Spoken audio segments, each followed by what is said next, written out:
Iran USA இந்த போர் வந்து ஒரு உச்சத்துக்கு போய்கிட்டு இருக்கு அப்படின்னே சொல்லலாம். ரீசெண்டாக ட்ரம்ப் என்ன சொல்லியிருக்காரு அப்படின்னா, இன்னும் 3 நாட்களில் எண்ணெய் குழாய்கள்லாம் வெடிக்கும் அப்படின்னு ஒரு அறிவிக்கையை தெரிவிச்சிருக்காரு. ஏற்கனவே நம்மளுக்கு வந்து நிறைய அத்தியாவசிய பொருட்கள் தட்டுப்பாடுல போய்கிட்டு இருக்கு. இப்போ ட்ரம்ப் சொன்ன மாதிரி நடந்தா இது என்ன மாதிரியான விளைவுகளை ஏற்படுத்தும் சார்?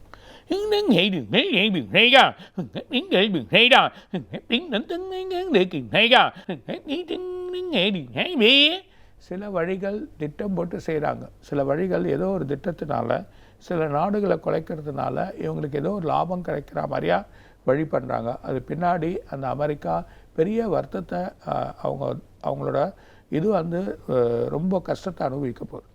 ஸோ மிகப்பெரிய அவங்களோட இது வந்து ரொம்ப அனுபவிக்க போகிறாங்க அந்த பிரச்சனையினால். இது பண்ணுறது ஒரு தப்பான விஷயம், தேவையில்லாத விஷயங்கள். சில சண்டைகள் வரும் போகும், அதை பற்றி பிரச்சனை இல்லை. இந்த சண்டைகளை பெருசாக்கக்கூடிய நிலைமைகள் தேவையில்லாத பிரச்சனைகள் அது இல்லாமல் மக்கள் அவதிப்படப்படுறாங்க. இந்த கண்ட்ரி இல்லாமல் யூரோப் கண்ட்ரியோட பிரச்சனைகள் உருவாக்குறது. யூரோப் கண்ட்ரியில் சில வழிகளை உருவாக்கி அந்த பிரச்சனையை உருவாக்கி அவங்கள வந்து ஒரு குழப்பத்தை எடுத்துன்னு வரக்கூடிய நிலைமை இந்த அமெரிக்கா பண்ண போகுது. இந்த பிரச்சனை இதனால தான் அது நடக்க போகுது. இதனால் எண்ணெய்கள் அத்தியாவசிய பொருட்கள் ஏறத்துக்கான வாய்ப்புகள் உண்டு.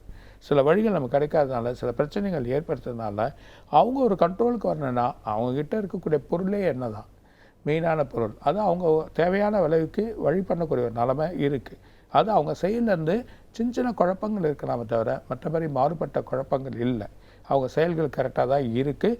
இவர் தான் தேவையில்லாத ஒரு பிரச்சனை அமெரிக்கா தான் பண்ணுதுன்ற மாதிரியா நம்ம சொல்ல வேண்டியதாக இருக்குது. அந்த பிரச்சனைகள் ஏற்படுத்துகிறார். ஸோ இந்த குழப்பங்கள் ஒரு முடிவுக்கு வரும். அந்த முடிவுகள் வந்தால் தான் உண்டு. அப்படி இல்லைன்னா பெரிய குழப்பத்தை ஏற்படுத்த போகுது. அதுவும் பர்டிகுலராக யூரோப் கண்ட்ரியோட குழப்பங்கள் ஏற்படுத்துறதுனால அவங்க பண்ணக்கூடிய வர்த்தகங்கள், துறைகள், இண்டஸ்ட்ரி, சில வழிகளை மாற்றக்கூடிய பிஸ்னஸ், சில பிரச்சனையை உருவாக்கக்கூடிய பிஸ்னஸை அவங்க பண்ண போகிறாங்க. அந்த பண்ணதுனால இதோட அஃபெக்ட் கீழ்தரமாக இருக்கக்கூடிய கண்ட்ரி இந்தியா, பாகிஸ்தான், அது மாதிரி இருக்கக்கூடிய பங்களாதேஷ், இந்த இருக்கக்கூடிய ஸ்ரீலங்கா, இருக்கக்கூடிய மால்தீவ்ஸ், இந்த கண்ட்ரிக்கெல்லாம் வந்து மிகப்பெரிய ஆபத்துகள் ஏற்படுறதுக்கான வாய்ப்புகள் இருக்குது. இதோட எஃபெக்ட் இப்போ தெரியாது. 2027, 2028 மிகப்பெரிய எஃபெக்டாக இருக்கும்.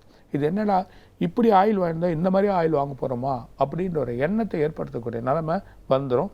மக்கள் அந்த நிலைமைக்கு தள்ளக்கூடிய நிலைமை இந்த சூழ்நிலை ஏற்பட போகுதுன்றதை சொல்லலாம்.